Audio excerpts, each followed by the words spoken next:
ప్రముఖ తెలుగు నిర్మాతలపై ఐటీ దాడులు నిన్న తెలుగు మీడియాలో పెద్ద వార్తగా మారాయి.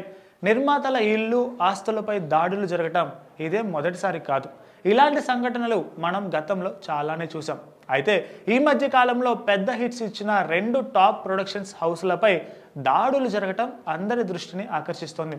దిల్ రాజు సంక్రాంతికి వస్తున్నాం బ్లాక్ బస్టర్ అయింది, కానీ ఎక్కువ బడ్జెట్తో తీసిన గేమ్ చేంజర్ సినిమా ఫ్లాప్ అయింది. అయితే దిల్ రాజు కూడా ఐటీ దాడులకు బలైపోయాడు. రీసెంట్గా పుష్ప 2 బ్లాక్ బస్టర్ హిట్ కొట్టిన మైత్రి మూవీ మేకర్స్ పై కూడా ఐటీ అధికారులు దాడి చేశారు. కానీ ఇప్పుడు ఈ నిర్మాతలు తమ సినిమా కలెక్షన్ల గురించి విడుదల చేసిన పోస్టర్లే ఐటీ దాడులకు కారణమా అనే చర్చ జరుగుతోంది. మైత్రి మూవీ మేకర్స్ పుష్ప 2 కలెక్షన్స్ గురించి మొదటి రోజు నుంచి గొప్పగా ప్రమోట్ చేశారు.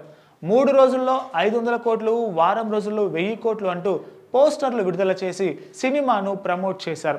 ఇక బాహుబలి 2ను అధిగమించి పుష్ప 2 సినిమా ఇండియాలోనే బిగ్గెస్ట్ బ్లాక్ బస్టర్గా నిలిచింది అని వారు ప్రకటించారు.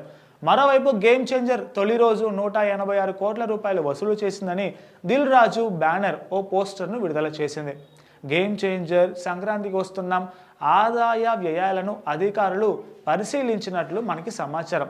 ఏదేమైనప్పటికీ సంక్రాంతికి వస్తున్నాం సినిమా తెచ్చిన లాభాలకు, దానికి చెల్లించిన ట్యాక్స్కు మధ్య చాలా తేడా ఉన్నట్లు గుర్తించారు.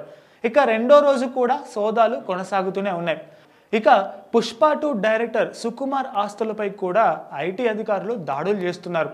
విదేశాల నుంచి తిరిగి వస్తున్న సుకుమార్ను డైరెక్ట్గా హైదరాబాద్ ఎయిర్పోర్ట్లో నుంచి అదుపులోకి తీసుకున్నారు ఐటీ అధికారులు. ఇక తాజా చిత్రాల పోస్టర్లపై అంకెలు వాస్తవానికి చాలా దూరంగా ఉన్నాయని, కేవలం ఫ్యాన్స్ను సంతృప్తి పరచడానికి మాత్రమే ఇవి విడుదల చేశారని సోషల్ మీడియాలో చాలామంది అభిప్రాయాన్ని వ్యక్తం చేస్తున్నారు. అభిమానులను మెప్పించడానికి విడుదల చేసిన పోస్టర్లు నిర్మాతలను ఐటీ ఇబ్బందుల్లో పడేశాయని కూడా కొంతమంది అంటున్నారు.